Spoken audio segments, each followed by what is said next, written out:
In the heart of a bustling city, where skyscrapers kissed the clouds and narrow alleys whispered secrets, lived Officer Raymond Hargrove.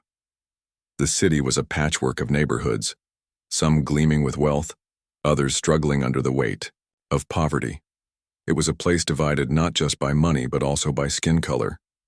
And in this divided world, Hargrove had made himself known as someone who played by his own rules. Hargrove wasn't new to the force. He'd been wearing the badge for over 20 years. To some, he was a hero, a man unafraid to take charge and keep troublemakers in line. But to many others, especially those living in the poorer parts of town, he was something else entirely. He carried an air of superiority that often crossed into arrogance. His reputation for targeting people based on their appearance rather than evidence had earned him more than a few complaints. Yet, his superiors looked the other way because his arrest numbers were high, and in their eyes, results mattered more than fairness. On this particular evening, the sky was painted orange and purple as the sun dipped below the horizon. Hargrove sat behind the wheel of his patrol car, gripping it tightly as if holding on to control in a life spiraling out of balance. Earlier that day, he'd gotten into another heated argument with his captain about reforms being pushed through the department. Words like accountability, transparency, and community trust felt like insults to Hargrove. In his mind, policing was simple. Catch the bad guys, don't ask too many questions, and make sure the streets stayed safe. These fancy ideas coming from suits and offices seemed designed to tie officers' hands. As night fell, the streets grew quieter except for the occasional hum of distant traffic or the flickering glow of streetlights casting long shadows. Hargrove drove aimlessly, letting his instincts guide him. Instincts, that's what he called them, though they were often rooted in deeply ingrained biases. Tonight they led him to one of the neighborhoods he referred to as the rough part of town. Rows of brick buildings lined the streets, some windows boarded up, others dimly lit. People hurried along the sidewalks, heads down, trying to avoid drawing attention to themselves. It was here that Hargrove spotted him, a man walking briskly down the sidewalk. At first glance, there was nothing unusual about him. He wore slacks and a neatly pressed shirt, polished shoes tapping softly against the pavement. In his hand, he carried a leather briefcase, its surface shiny and well-maintained. But it wasn't the man's actions that caught Hargrove's eye. It was how out of place he seemed. This wasn't the kind of outfit you'd expect to see in this neighborhood. Most people here wore hoodies or work clothes, not tailored garments fit for a corporate meeting. Hargrove narrowed his eyes, suspicion bubbling inside him. Why would someone dressed so sharply be walking around here? His mind raced with possibilities, all of them negative. Maybe he was dealing drugs disguised as a businessman, or perhaps he was casing houses, looking for valuables to steal later. Whatever the reason, Hargrove decided right then and there that this man needed to be stopped. Pulling his cruiser to the curb without calling for backup, a decision he'd later regret, he stepped out onto the sidewalk. His boots echoed loudly against the concrete as he approached the stranger. "Hold it right there," he shouted, his voice sharp enough to cut through the quiet night air. "Where are you headed? What's in the bag?" The man froze mid-step, clearly startled by the sudden interruption. For a moment he stood perfectly still, his back turned toward Hargrove. Then slowly, deliberately, he turned around. When their eyes met, Hargrove felt a strange pang of unease. There was something about this man, something commanding yet calm, that unsettled him. He couldn't quite put his finger on it, but it was as if the roles had shifted, and suddenly, he was the one being scrutinized. "I'm just heading home," the man replied, his tone measured and steady. Unlike most people who encountered Hargrove, he didn't seem intimidated. Instead, he exuded confidence, as though he were used to handling difficult situations. "Is there a problem, officer?" Hargrove frowned, irritation flaring within him. This wasn't how things usually went. People either cowered or argued when confronted by authority, but this man, he acted like he belonged somewhere better, somewhere above all this. That thought only fueled Hargrove's anger. "Home?" Hargrove sneered, taking a step closer. "You sure about that?" because I don't think someone like you lives around here." The man raised an eyebrow, his expression unreadable. "Someone like me?" he repeated, his voice tinged with curiosity, rather than fear. "And what exactly do you mean by that?" Hargrove hesitated for a split second before shaking off the question. He didn't have time for games. "Look, I asked you a question. Where are you going? And why are you carrying that briefcase?" The man sighed, reaching into his pocket to pull out a wallet. Flipping it open, he revealed an identification card. "My name is Marcus Ellington," he said calmly. "I work at City Hall as a senior advisor to the mayor. I was attending a late meeting and now I'm heading back to my apartment. If you'd like, I can provide additional verification." For a moment, Hargrove stared at the ID, his mind struggling to process what he was seeing. An advisor to the mayor, living here? It didn't add up. No way did someone with that kind of job live in this rundown area. And even if he did, why would he walk alone at night instead of driving? "This could be fake," Hargrove muttered, waving the ID away dismissively. "Prove it. Open the briefcase." Marcus stiffened, his calm demeanor faltering slightly. "I'm sorry, but I can't do that," he said firmly. "These documents are confidential and pertain to sensitive matters. I'm sure you understand." But Hargrove didn't understand. Not fully, anyway. All he heard was refusal, defiance. His hand instinctively moved to rest on the grip of his holstered gun. "Listen carefully," he growled, leaning in closer. "Either you open that briefcase now, or I'll consider this obstruction of justice. Your choice." Tension crackled between them like static electricity. Passers-by slowed their pace, glancing nervously at the scene unfolding before them. Someone pulled out a phone, capturing the confrontation on camera without either man noticing.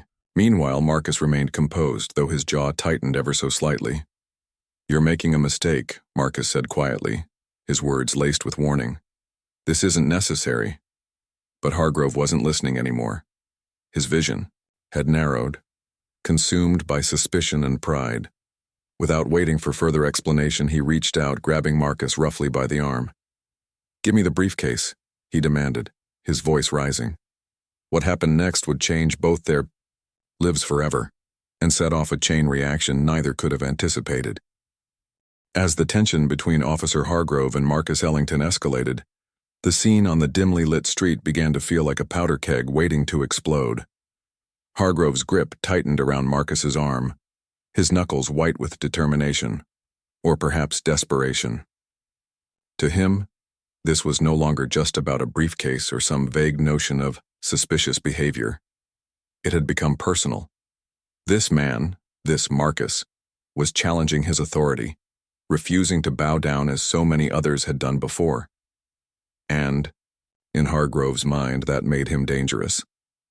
Marcus, however, remained eerily calm despite the situation spiraling out of control. His voice never wavered as he looked directly into Hargrove's eyes.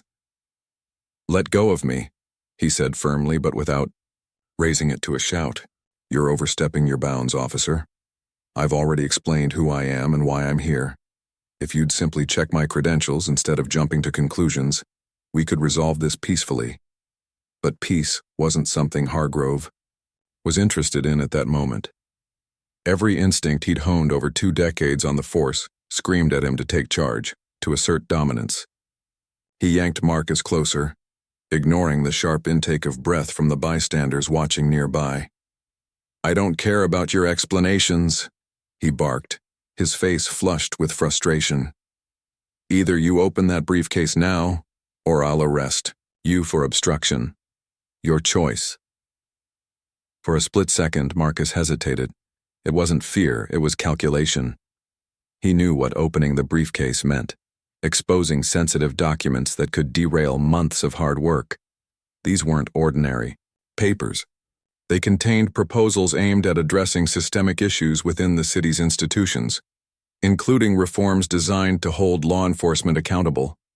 Sharing them with someone like Hargrove, a man who clearly embodied everything those reforms sought to change, felt like handing dynamite to a child. yet refusing outright risked escalating the confrontation further. Before Marcus could respond, Hargrove acted. With one swift motion, he snatched the briefcase from Marcus's hand, nearly knocking him off balance in the process. The metallic clasp clicked open under Hargrove's impatient fingers, revealing stacks of neatly organized files inside.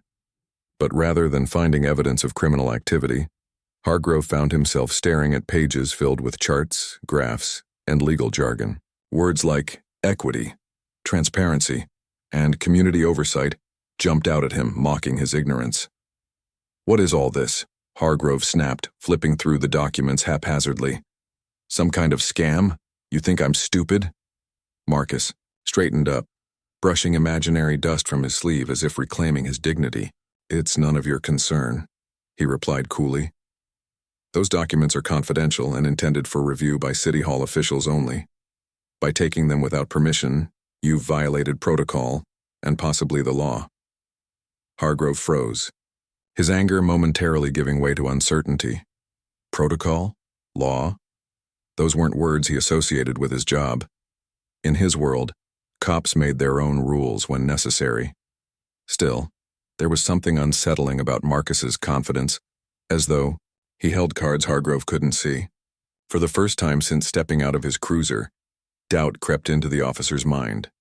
Meanwhile, unbeknownst to either man, the video recorded by the passerby had gone viral. Within minutes, social media platforms buzzed with outrage as users shared clips of the altercation. Comments flooded in, condemning Hargrove's actions and rallying support for Marcus. Hashtags like Justice for Marcus and End Racial Profiling trended across the city, sparking heated debates online and offline alike. At City Hall, phones rang off the hook as reporters scrambled for statements. Mayor Linda Suarez, alerted to the growing scandal, watched the footage with mounting concern. She recognized Marcus immediately, not just as an employee but as a trusted advisor whose insights had shaped several key policies. When she learned about the incident, her blood boiled. This wasn't just an attack on one individual. It was an assault on the values she'd sworn to uphold as mayor. Back on the street, the confrontation reached its boiling point. Hargrove, desperate to regain control, drew his weapon and pointed it at Marcus. "Don't move," he shouted, his voice trembling with a mix of rage and fear. "Hands where I can see them." The crowd gasped audibly, some stepping back while others raised their phones higher to capture every detail. Marcus, unfazed, slowly raised his hands above his head. "You're making a grave mistake," he said, his tone steady despite the gun aimed squarely at him. "This isn't just about me anymore. Think about what you're doing." For a brief moment, time seemed to stand still. Hargrove's finger hovered near the trigger, his mind racing with conflicting thoughts. Part of him wanted to pull it, to prove once and for all that he was in charge, that his authority couldn't be questioned. But another part, the quieter, more rational part, whispered warnings of consequences far beyond anything he'd faced before. In the end, it was the sound of sirens wailing in the distance that broke the spell. Backup units, alerted by concerned citizens calling 911, arrived on the scene just in time to defuse the situation. Officers swarmed the area, separating Hargrove and Marcus while trying to piece together what had happened. As Hargrove lowered his weapon, reality crashed down on him like a tidal wave. What had started as a routine stop had spiraled into chaos, leaving him standing alone amidst a sea of judgmental stares. Later that night, as Marcus sat in a quiet room at City Hall drafting a formal complaint against Hargrove, he reflected on the events that had unfolded. He understood the risks involved in speaking truth to power, but tonight had been different. Tonight, the entire city had witnessed the ugliness of prejudice and abuse of authority firsthand. And while the road ahead promised to be long and difficult, Marcus felt a glimmer of hope. Change often began with moments like these, painful, raw, and undeniable. Little did anyone know, this single incident would ignite a movement that would reshape not only the lives of those involved, but also the very fabric of the city itself. By the time dawn broke over the city, the video of Officer Hargrove's confrontation with Marcus Ellington had spread like wildfire. Social media platforms buzzed incessantly, News outlets scrambled for interviews, and community leaders called emergency meetings. The altercation wasn't just another story. It was a spark that lit a powder keg of long-simmering frustrations about racial injustice and police misconduct. At City Hall, Mayor Linda Suarez paced back and forth in her office, visibly agitated. She had watched the video multiple times, each viewing making her angrier than the last. To her, this wasn't merely an isolated incident. It was a glaring example of how deeply entrenched biases within law enforcement could spiral out of control. And Marcus? He wasn't just any citizen. He was one of her most trusted advisors, someone who worked tirelessly behind the scenes to push for reforms that benefited everyone. The irony wasn't lost on her. Here was a man trying to fix systemic problems, only to become a victim of them himself. The mayor knew she couldn't stay silent. Picking up her phone, she dialed Arthur Ellington, Marcus's uncle, and one of the city's most influential figures. Arthur was more than just a wealthy businessman. He was a philanthropist whose donations funded countless public projects, from schools to parks to housing initiatives. His influence reached far beyond his bank account, and when he spoke, people listened. "Linda," Arthur answered, his deep voice carrying both warmth and authority. "I assume you've seen what happened." "I have," the mayor replied, her tone heavy with emotion. "And I need your help. This can't be swept under the rug. We have an opportunity here, not just to hold Hargrove accountable, but to address the larger issues at play." Arthur sighed, the weight of responsibility evident even through the phone line. "Marcus's family, Linda. You know I'll do whatever it takes to ensure justice is served. But let's be clear. This isn't just about him. It's about every person who's ever been treated unfairly because of their skin color or where they live." The two agreed to meet later that day to discuss next steps. But word of their conversation quickly leaked to the press. Reporters camped outside City Hall, eager for statements. Meanwhile, protests began forming organically across the city. Activists rallied supporters, urging them to take to the streets and demand accountability. By noon, thousands of people had gathered outside police headquarters chanting slogans like "No justice, no peace, and reform now." Inside the precinct, chaos reigned. Officers whispered nervously about the growing backlash while supervisors scrambled to contain the damage. Internal Affairs launched an investigation into Hargrove's actions, reviewing body cam footage and interviewing witnesses. What they found painted a damning picture. Hargrove hadn't followed protocol, ignored basic procedures, and allowed his biases to dictate his behavior. Even some of his colleagues, who had tolerated his abrasive attitude for years, began distancing themselves publicly, unwilling to defend his actions. For Hargrove, the fallout was immediate and brutal. Stripped of his badge pending further review, he was placed on administrative leave. Anonymous threats poured in, forcing him into protective custody. His once sturdy reputation crumbled overnight, leaving him isolated and vulnerable. Friends stopped returning his calls, neighbors avoided eye contact, and strangers hurled insults whenever they spotted him in public. For the first time in his life, Hargrove felt powerless, a stark contrast to the control he'd always wielded as an officer. While Hargrove grappled with the consequences of his actions, Marcus Ellington emerged as a symbol of resilience. Despite the trauma of the encounter, he refused to let anger consume him. Instead, he channeled his energy into advocacy, using the spotlight to highlight the urgent need for reform. In interviews, he spoke passionately about the importance of equity, transparency, and accountability, not just within law enforcement but across all institutions. One particularly powerful moment came during a televised town hall meeting hosted by the mayor. Sitting alongside community leaders and activists, Marcus addressed a packed auditorium filled with concerned citizens. "This isn't about revenge," he said, his voice steady yet impassioned. "It's about progress. We can't undo the past, but we can shape the future. That starts with acknowledging the truth and committing to meaningful change." His words resonated deeply, earning applause from the audience and sparking conversations nationwide. Inspired by his courage, ordinary citizens joined the movement, organizing marches, signing petitions, and contacting elected officials. Schools held discussions about systemic racism, businesses pledged to improve diversity practices, and faith groups prayed for unity and healing. Slowly but surely, the city began to transform. Behind the scenes, Arthur Ellington played a crucial role in driving these changes. Leveraging his wealth and connections, he established a foundation dedicated to promoting equality and justice. One of its flagship programs provided scholarships for minority students pursuing careers in public service, ensuring that future generations would have a voice in shaping policies that affected their lives.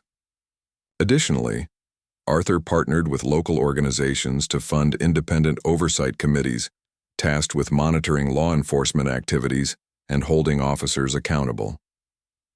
As weeks turned into months, the pressure mounted on city officials to act. Facing mounting public demand, Mayor Suarez announced the formation of a special task force aimed at addressing systemic issues within the police department.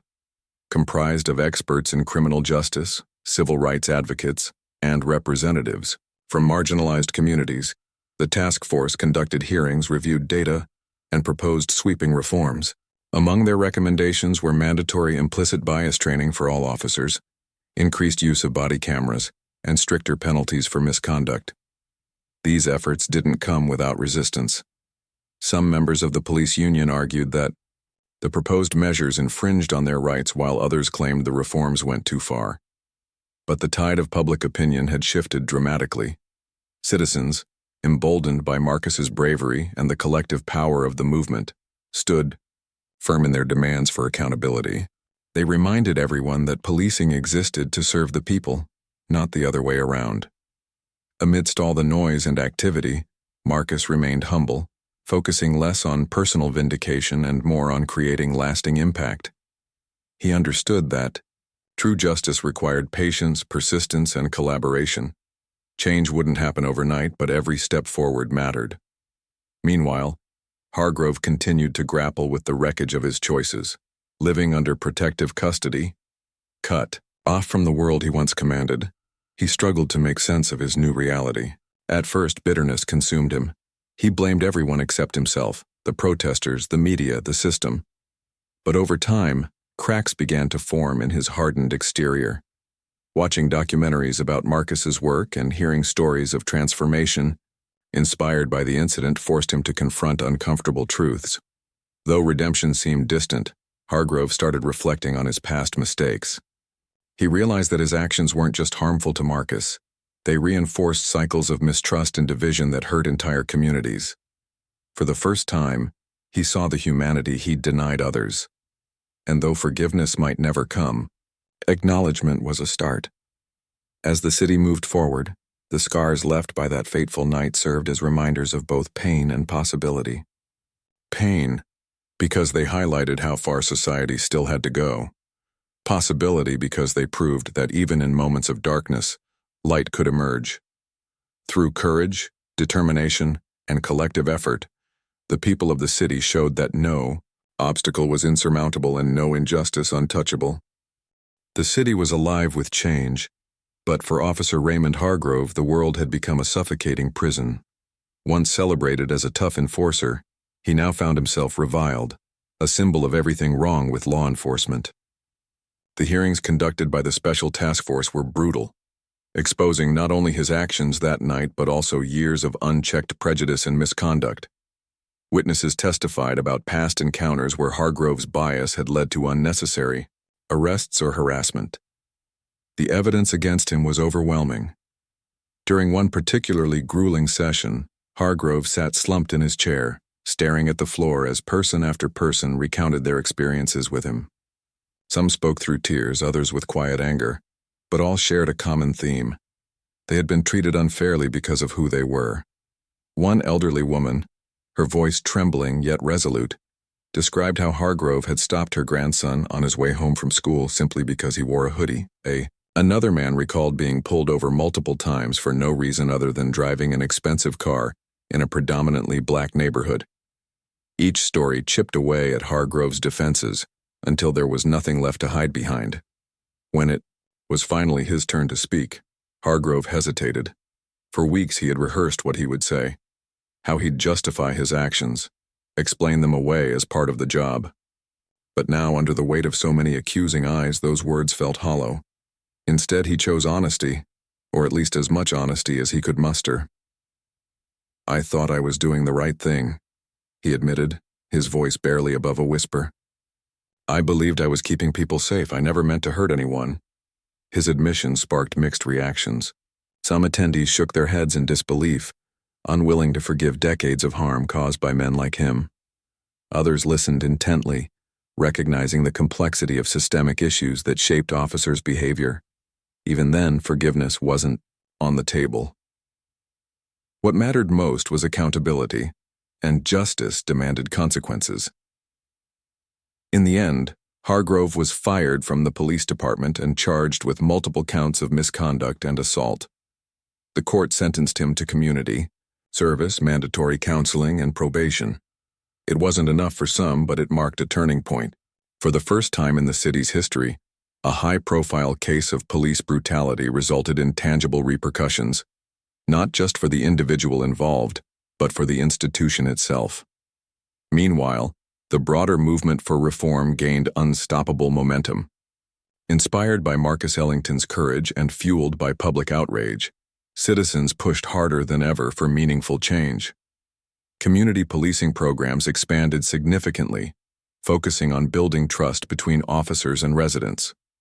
Officers began walking beats instead of patrolling in cars, attending neighborhood meetings and engaging directly with the communities they served. These small steps fostered understanding and collaboration, slowly bridging gaps that had existed for generations. Diversity training became mandatory for all members of the police force, emphasizing implicit bias awareness and conflict resolution skills. Role-playing scenarios challenged officers to confront their assumptions and consider alternative approaches when dealing with suspects. Critics argued that such measures didn't go far enough, but supporters pointed to early successes. Fewer complaints, improved relationships, and a noticeable decline in violent incidents involving law enforcement. Transparency also took center stage. Body cameras were distributed to every officer, and footage was made accessible to oversight committees upon request. Independent review boards composed of civilians monitored investigations into misconduct allegations, ensuring impartiality. This shift empowered ordinary citizens, giving them a voice and holding authorities accountable. Arthur Ellington played a pivotal role in funding these initiatives. His foundation partnered with local universities to create research hubs focused on studying effective policing strategies. Data-driven insights informed policy changes, replacing outdated practices with evidence-based solutions. Additionally, scholarships established by the foundation helped diversify the ranks of future officers, bringing fresh perspectives to the force. For Marcus, this period brought both challenges and triumphs. While he continued advocating for reform, he faced backlash from those resistant to change. Anonymous threats arrived regularly, forcing him to take extra precautions. Yet, despite the risks, he remained steadfast, driven by a vision of a fairer, more equitable society. Public speaking engagements kept him busy, allowing him to share his story and inspire others to join the fight. One evening, during a televised panel discussion, Marcus addressed skeptics head-on. "Change is uncomfortable," he said, leaning forward slightly to emphasize his point. "It forces us to confront truths we'd rather ignore. But discomfort isn't a reason to give up. It's a sign that growth is happening. If we truly want to heal our divisions, we must embrace that discomfort together." His words resonated deeply, earning standing ovations from audiences nationwide. Social media campaigns amplified his message, encouraging people to engage actively in shaping their communities. Grassroots organizations sprang up, tackling issues ranging from affordable housing to educational inequities. Citizens realized that true progress required collective effort, not just reliance on leaders or institutions. Back in the shadows, Hargrove struggled to rebuild his life. Stripped of his badge and ostracized by former colleagues, he took a low-paying job as a security guard at a remote warehouse miles away from the city. Nights were hardest, Insomnia plagued him as memories of that fateful encounter replayed endlessly in his mind.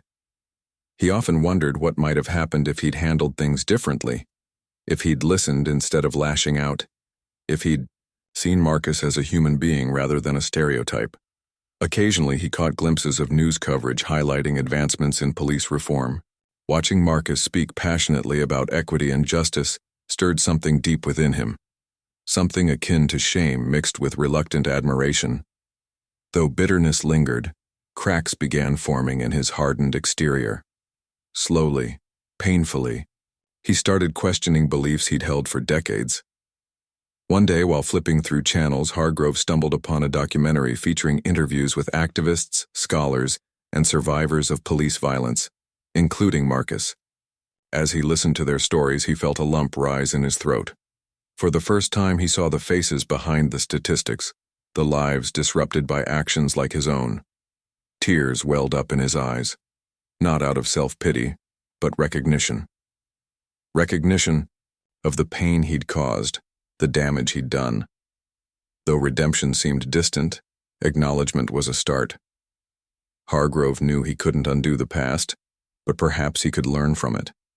Perhaps he could find ways to contribute positively, even in small ways. Maybe volunteering at shelters or mentoring young people could help repair some of the harm he'd inflicted. Not for absolution, but because it was the right thing to do. As months turned into years, the city transformed dramatically. Crime rates dropped, trust between residents and law enforcement improved, and conversations about race and privilege became less taboo. Schools incorporated lessons on systemic racism into their curricula. Businesses implemented diversity initiatives, and faith groups promoted unity through interfaith dialogues. Progress wasn't perfect, nor was it universal, but it was undeniable. Marcus emerged as a national figure, traveling across the country to advocate for equity and justice. His uncle's foundation thrived, supporting countless projects aimed at leveling the playing field for marginalized communities. Together, they proved that even in moments of darkness, light could emerge, and that ordinary individuals possessed extraordinary power to drive change. Through it all, the scars of that fateful night remained, a reminder of both pain and possibility. Pain because they highlighted how far society still had to go. Possibility because they demonstrated that no obstacle was insurmountable. By confronting uncomfortable truths and working collectively toward solutions, the people of the city showed that hope could triumph over despair, and that justice, though elusive, was always worth fighting for. Years had passed since that fateful night on the dimly lit street, but its echoes still lingered in the hearts and minds of those who lived through it. The city, once fractured by division and distrust, had transformed in ways few could have imagined. Change didn't happen overnight. It was slow, messy, and often painful, but it happened nonetheless.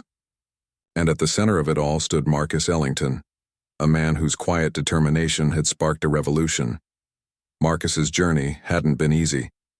After the incident with Officer Raymond Hargrove, he became both a target and an icon. Threats against him escalated, forcing him to live under heightened security for months. Yet instead of retreating into fear or bitterness, Marcus leaned further into his mission. He traveled across the country, speaking at schools, town halls, and conferences about systemic racism, police reform, and the power of collective action. His words carried weight not because they were eloquent, but because they came from experience, from surviving the very injustices he sought to dismantle. One of his most memorable speeches took place at a national summit on equity and justice. Standing before a packed auditorium, Marcus recounted the events of that night. Not just what happened, but how it made him feel.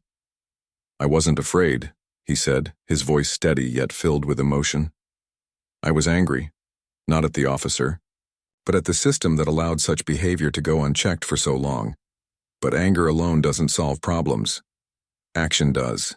He went on to outline practical steps communities could take to create lasting change, holding institutions accountable, fostering open dialogues, and empowering marginalized voices.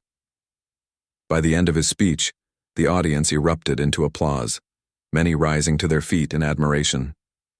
That moment solidified Marcus's status as a national leader, a beacon of hope for anyone fighting for fairness and dignity.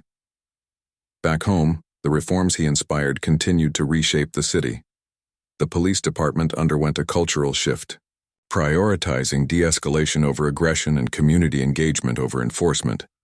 Officers attended workshops led by activists and psychologists, learning to recognize their own biases and respond to situations with empathy. Body cameras became standard equipment, and footage was regularly reviewed by independent oversight boards. Complaints against officers plummeted, and public trust began to rebuild, slowly but surely. Community programs flourished as well. Youth mentorship initiatives connected young people with role models, helping them envision futures beyond the limitations imposed by stereotypes. Affordable housing projects revitalized neglected neighborhoods, bringing new businesses, schools, and parks to areas long forgotten by city planners. Even local media outlets played a role, highlighting stories of resilience and progress rather than focusing solely on crime and conflict. Arthur Ellington's foundation remained a driving force behind these efforts. Its scholarship program grew exponentially, supporting hundreds of minority students pursuing careers in law, education, healthcare, and public service. Graduates of the program returned to their communities as teachers, doctors, lawyers, and policymakers, determined to make a difference. Arthur himself stayed deeply involved, attending meetings, funding research, and advocating for policies that promoted equity and inclusion. For Officer Hargrove, life moved forward in quieter, humbler ways.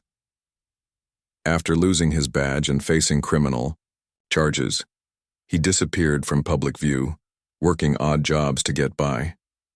The warehouse where he served as a security guard was far removed from the bustling streets he once patrolled, offering little interaction with others. Loneliness became a constant companion, but it also gave him time to reflect, to confront the ghosts of his past and wrestle with the person he used to be. One evening, while watching a documentary about Marcus's advocacy work, Hargrove felt something stir within him. The film chronicled Marcus's rise from victim to visionary, showcasing interviews with community leaders, scholars, and everyday citizens whose lives had been touched by his efforts.